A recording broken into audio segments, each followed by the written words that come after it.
編者前言，作者曾慧玲。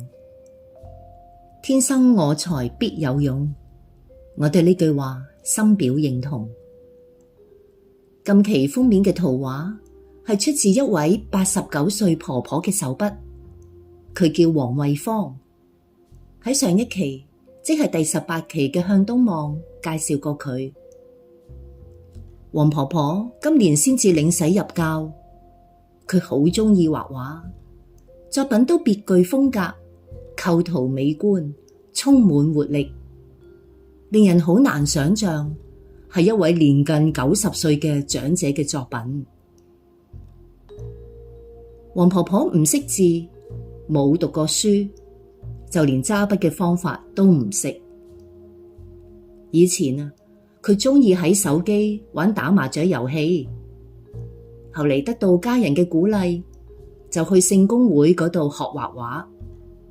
就係咁，佢嘅塔冷通就顯露出嚟啦。黃婆婆除咗畫風景，佢都畫各種動物、植物，而對於宗教主題嘅描繪更有一手。佢嘅畫作望落去雖然簡單，但係細味其中，就能夠感受到上主創造嘅美，同埋蘊藏喺角色裏面嘅神韻。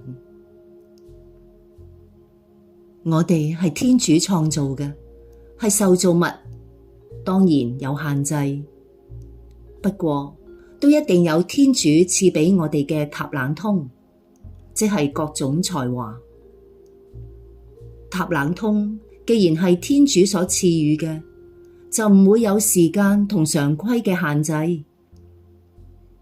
記得向東望第15期專訪咗程明聰神父，佢雖然係失明嘅，不過都能夠成為一位稱職嘅神父，深受教友愛戴。